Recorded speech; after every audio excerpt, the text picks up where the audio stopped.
자, 안녕하세요 여러분. 지난 13일부터 15일까지 트럼프 대통령이 중국에 다녀왔습니다. 베이징 방문은 9년 만이었지만 두 정상은 작년 10월 부산에서 만난 지 6개월 만에 재회를 했어요. 뉴스에서는 환상적인 합의, 보잉 200대 구매, 이란 핵 반대 공감, 이런 헤드라인 기사들이 쏟아졌죠.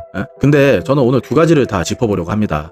우리나라 언론이 거의 다루지 않는 이번 회담의 핵심 디테일들, 그리고 한국 언론이 단순히 트럼프가 약해졌다 정리해버린 부분 아쉽죠? 실제로 트럼프가 어떤 카드를 쥐고 있었는지 오늘 영상 끝까지 보시면 이 회담이 단순한 트럼프의 굴복도 단순한 환상적인 합의도 아니었다는 걸 이해하시게 될 겁니다. 그리고 왜 한국이 지금 가장 어려운 위치에 있는지도 알 수 있을 겁니다. 그럼 시작하겠습니다. 2017년 트럼프가 처음 중국을 방문했을 때 중국은 자금성을 통째로 비웠습니다.天安門 광장에서 환영 행사를 했고 시진핑이 직접 트럼프 부부를 안내를 했습니다. 외신은 이걸 국빈 방문 플러스라고 불렀습니다. 근데 이번은 어땠을까요? 텐탄 공원 방문은 약 30분 만에 끝났습니다. 트럼프가 베이징 공항에 도착했을 때 영점 나온 사람이 한정국가 부주석이라는 사람이었어요. 권력 서열은 높지만 공산당 정치국 상무위원이 아닌 실권이 없는 인물이 나왔다는 거죠. 외교에서 의전은 메시지입니다. 9년 만에 당신은 우리의 손님이었다면 이번에는 우리와 대등한 협상 상대라는 메시지를 중국이 의도적으로 보낸 거라고 볼 수가 있죠. 하지만 여기서 중요한 점이 있어요. 의전이 격화됐다는 게 곧 트럼프가 약해졌다는 뜻은 아니죠. 오히려 이번 회담은 양쪽 다 절실했다는 신호라고 볼 수 있습니다. 트럼프는 중간 선거를 앞두고 성과가 필요했고 시진핑은 호르무즈 해협 봉쇄로 인한 에너지 위기와 미국 시장 압박 속에서 출구가 필요했던 거죠. 두 사람 다 빈손으로 헤어질 수 없는 상황이 돼버린 거죠. 보잉 200대 성과부터 한번 보겠습니다. 절반의 성과인가 이게 의미 있는 진전인가?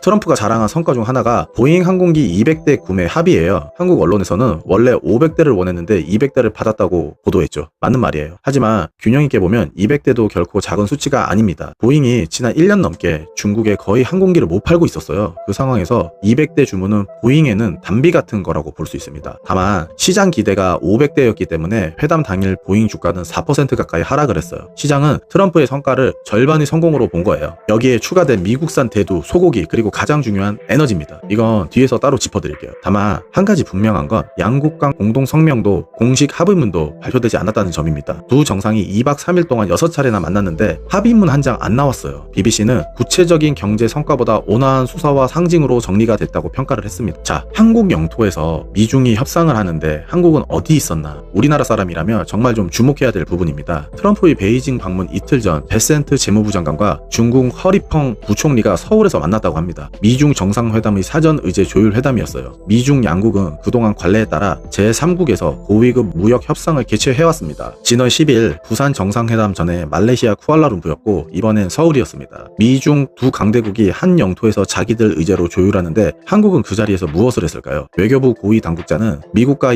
중국 양측으로부터 정상회담에 관한 비교적 상세한 설명을 들어왔다고 밝혔습니다. 설명은 들었다는 거예요. 근데 우리 입장이 협상 테이블에 올라간 적이 있을까요? 미국이 한국에 요구할 수 있는 것들이 산더미예요. 호르무즈 해협 단계적 기여, 대중국 반도체 수출 통제, 동참, 방위비 분담금 인상. 중국은 또 어떻고요? 한한령 완화 대신 미국 견제 동참을 요구할 수 있는 거죠. 이 모든 게 서울에서 조율되는 동안 우리는 협상 당사자가 아니었어요. 한국이 외교의 거점이 된 게 아니라 회의실이 된 거 아닌지 진지하게 살펴봐야 할 것 같습니다. 자, 그리고 또 화제가 된 사실 있죠. 루비오의 한자 한 글자 외교 우회로의 비밀.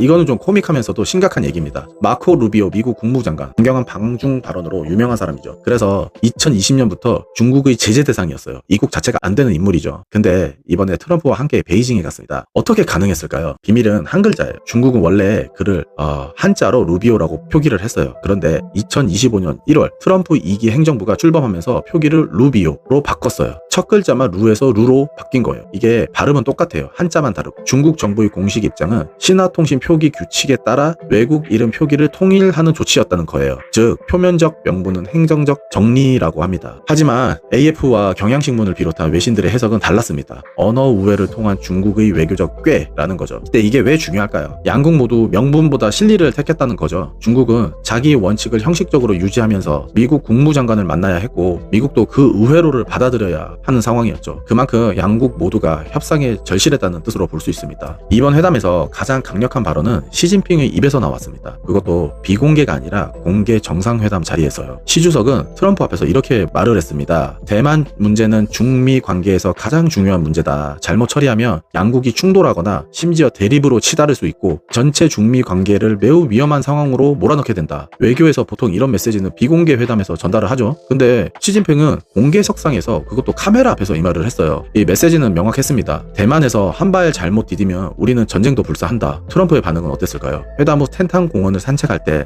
한 기자가 대만 문제도 논의했냐고 물었어요. 트럼프는 답하지 않았죠. 침묵했습니다. 이 침묵을 어떻게 해석할 수 있을까요? 두 가지 가능성이 있다고 봅니다. 하나는 트럼프가 카드가 없어서 답을 못한 것. 이거는 언론에서 얘기한 거죠. 카드가 없었을까요? 다른 하나는 의도적으로 카드를 남겨둔 것. 저는 후자에 가깝다고 봅니다. 요거는 좀 이따 제가 제 의견을 다시 한번 얘기해 보겠습니다. 자, 국방부 장관이 54년 만에 동행을 했습니다. 이 부분 놓치면 안 되는 디테일입니다. 트럼프가 베이징에 갈 때 헤그세스 국방부 장관을 데려갔어요. 미국 대통령이 국방부 장관을 데리고 중국을 방문한 건 1972년 닉슨 대통령 이후 54년 만입니다. 외교 관례에서 완전히 벗어난 이례적인 일이라고 사우스 차이나 모닝 포스트가 지적을 했습니다. 미중 군사 대화는 2022년 펠로시 하원 의장의 대만 방문 이후 중단됐습니다. 그래서 헤그세스 동행은 그게 다시 열리는 신호일 수도 있고 동시에 안보 의제를 본격적으로 테이블에 올렸다는 뜻이기도 합니다. 핵심은 이겁니다. 트럼프는 단순히 무역 협상하러 간 게 아니라 군사 안보 차원의 카드를 들고 갔다고 합니다. 헤그세스의 존재 자체가 중국에게 보내는 견제구일 수도 있다는 거죠. 자, 이제 우리나라 언론이 가장 적게 다루는 부분이 있어요. 트럼프가 이번 회담에서 진짜로 받아낸 성과, 그건 에너지입니다. 먼저 사실관계부터 짚고 넘어갈게요. 트럼프 행정 2기 출범 후 처음으로 미국에서 중국으로 직항하는 LNG선 3척이 출발했습니다. 1년 4개월 만에 첫 사례라고 볼 수 있습니다. 루이지애나주에서 출발한 LNG선들이 중국 텐진항에 도착할 예정입니다. 그리고 트럼프가 폭스뉴스 인터뷰에서 이렇게 말을 했어요. 시진핑 주석이 미국산 대두와 석유, LNG를 구매하기로 했다. 더 결정적인 발언이 있습니다. 중국 선박들이 텍사스와 루이지애나, 알래스카로 가기 시작할 것이다. 이 지역들이 어딘지 아세요? 미국 최대 에너지 생산 거점이죠. 이게 왜 트럼프의 외교 성과일까요? 이유는 3가지로 볼 수 있습니다. 첫째, 중국은 세계 최대 에너지 수입국이에요. 원유 소비량의 약 70%를 수입에 의존합니다. 지금까지 중국은 중동, 특히 이란에서 원유를 많이 사들였죠. 그런데 이란 전쟁으로 호르무즈 해협이 사실상 봉쇄되면서 중국이 새로운 공급원을 찾아야만 했어요. 그 선택지로 미국이 부상한 거죠. 두 번째는 미국은 세계 최대 LNG 수출국입니다. 중국이 미국산 LNG를 사면 미국의 에너지 수출이 늘어나고 미국 무역 적자가 줄고 미국 셰일 산업이 살아납니다. 트럼프의 핵심 지지층인 텍사스, 루이지애나 같은 에너지 생산지의 일자리가 늘어난다는 거죠. 자, 중간 선거를 앞둔 트럼프 입장에선 이게 황금 카드라고 볼 수 있습니다. 세 번째로는 이건 좀 큰 의미가 있어요. 중국이 중동 의존도를 줄이고 미국 의존도를 키운다는 건 향후 미국이 중국 경제에 가질 수 있는 지렛대가 커진다는 뜻으로 볼 수도 있습니다. 에너지는 단순한 상품이 아니죠. 안보 카드입니다. 미국이 중국의 에너지 공급선을 일부 쥐게 된다는 건 다음번 위기 때 트럼프가 사용할 수 있는 카드가 늘어나다는 의미로 볼 수 있습니다. 그리고 시진핑은 호르무즈 해협 개방에도 협조 의사를 표명을 했습니다. 이란에 군사 장비를 제공하지 않을 것이라고 강하게 말했다고 트럼프가 또 전했습니다. 이것도 의미가 작지는 않아요. 미국 이란 전쟁을 마무리하려면 중국의 협조가 필요했는데 그 협조를 명시적으로 약속받은 겁니다. 다만 균형 있게 봐야 할 부분도 있어요. 시진핑은 동시에 중국은 이란산 원유를 계속 수입할 것이라고 했어요. 이란 압박이라는 미국의 핵심 전략에 균열이 있을 수 있다는 신호죠. 즉 에너지 합의는 트럼프의 분명한 성과지만 시진핑도 동시에 자기 카드는 안 내려놓았다는 뜻으로 볼 수 있죠. 제 결론은 트럼프가 비굴해서 중국에 끌려간 게 아니에요. 에너지 첨단 반도체, 미국 시장 접근, 호르무즈 봉쇄 카드를 들고 갔어요. 그리고 그중 에너지에서는 분명한 성과를 받아낸 겁니다. 자, 그러면 이 회담 누가 이긴 회담인가?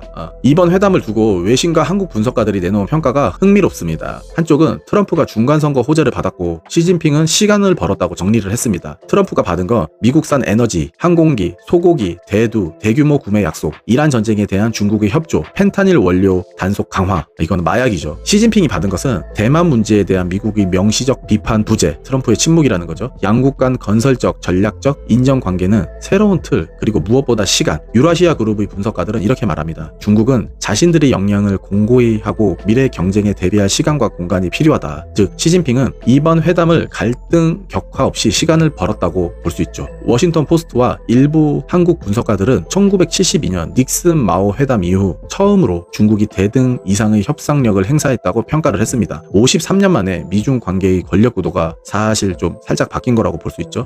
하지만 트럼프가 끌려간 건 절대 아닙니다. 트럼프는 자기 카드를 분명히 활용을 했고 특히 에너지에서 큰 성과를 가져갔어요. 다만 시진핑도 자기 카드를 다 들고 있었어요. 양쪽이 부분적으로 양보하면서 관리된 경쟁의 틀을 만들었다고 볼 수 있죠. 블룸버그와 이코노미스트는 이번 회담을 신냉전 관리 회담이라고 불렀습니다. 관계 개선이 아니라 충돌 관리예요. 야, 이거 굉장히 고무적인 이야기입니다. 충돌 관리. 양국이 우리는 영원한 경쟁자다라는 사실을 공식적으로 받아들였다는 뜻으로 볼 수 있는 거죠. 자, 그래서 우리 한국은 어디로 가야 하냐? 여기서 한국의 위치를 한번 생각을 해볼게요. 우리는 미국의 동맹이고 중국의 최대 수출 파트너입니다. 미중이 화해를 하면 우리도 편해지고 미중이 싸우면 우리는 선택의 강요를 받죠. 그런데 미중이 경쟁을 관리하자고 합의한 지금 우리는 가장 어려운 위치에 놓여 있습니다. 특히 주목해야 할 두 가지 위험이 있어요. 첫째, 에너지 분야입니다. 중국이 미국산 LNG와 원유를 늘리면 글로벌 에너지 시장에서 미국의 영향력이 커집니다. 한국도 미국산 에너지 수입이 늘어날 가능성이 높죠. 다만 미국의 에너지를 무기화할 가능성도 커지다는 점은 경계를 해야 합니다. 둘째, 반도체 분야. 회담 직후 미국 상무부가 알리바바, 레노바 등 중국 기업 10곳에 엔비디아 H200 구입을 허가를 냈다고 합니다. 최대 7만 5천 개까지. 근데 이건 부분적인 신호일 뿐이지만 미중이 반도체 분야에서 거래를 시작하면 한국 반도체 산업 입지가 좀 흔들릴 수 있어요. 특히 HBM은 아직 한국이 강세지만 글로벌 공급망 재편이 본격화되면 변수들이 많아지죠. 가장 위험한 시나리오는 이거예요. 미국이 중국의 첨단 반도체 일부를 풀고 중국이 미국의 히토류 일부를 풀고 양쪽이 부분 거래를 누적해 나가는 거죠. 그 사이에 한국의 중간 위치가 점점 줄어들 수 있다는, 오늘 짚은 핵심을 좀 정리를 해보겠습니다. 첫째, 의전 격화는 중국이 미국과 대등하게 협상하겠다는 신호였습니다. 트럼프가 비굴한 게 아닙니다. 일부 언론에서 같이. 둘째, 보잉 200대는 절반의 성과지만 공동 성명조차 없이 끝난 건 빅딜이 안 됐다는 뜻이에요. 셋째, 서울 사전 조율 회담에 한국이 협상 당사자로 들어가지 못한 건 외교의 빨간불일 수 있다는 겁니다. 넷째, 루비오 한자 변경은 양국 모두 명분을 양보하면서까지 만남이 절실했다는 증거라고 볼 수 있죠. 다섯째는 시진핑의 공개 대만 경고와 트럼프의 침묵은 양쪽 다 카드를 남겨둔 상태로 볼 수 있다는 거예요. 여섯 번째로 54년 만에 미국 국방부 장관 동행은 이번 회담의 진짜 의제가 군사 안보였다는 걸 보여주는 증거라고 볼 수 있습니다. 그리고 일곱 번째는 가장 중요한 거, 트럼프는 에너지 분야에서 분명한 성과를 받아냈어요. 미국산 LNG 직항 재개, 중국의 미국산 석유 구매 약속, 호르무즈 해협 협조 의사, 이건 트럼프의 협상력이 살아있다는 명확한 신호라고 볼 수 있죠. 여덟 번째는 양쪽이 부분적으로 카드를 교환하면서 관리된 경쟁의 틀을 만들었다고 볼 수 있는 거죠. 신냉전이 본격화된다는 걸 볼 수 있죠. 저는 이렇게 정리를 드리고 싶어요. 이번 회담은 트럼프의 승리도 시진핑의 승리도 아니다. 양쪽이 부분적으로 가져갔다. 진짜 문제는 그 사이에는 우리나라 및 미중이 거래의 틀을 만드는 동안 한국은 그 거래에 등장하지 못했어요. 우리 정부가, 외교부가 이 사실을 직시하지 못한다면 다음 회담에서 한국은 의제가 될 거예요. 거래 상대가 아니라 거래 대상이 된다는 거죠. 자, 오늘 영상 여기까지 하겠습니다. 여러분의 생각도 남겨주시면 다음 영상에서 한번 다뤄보겠습니다. 감사합니다.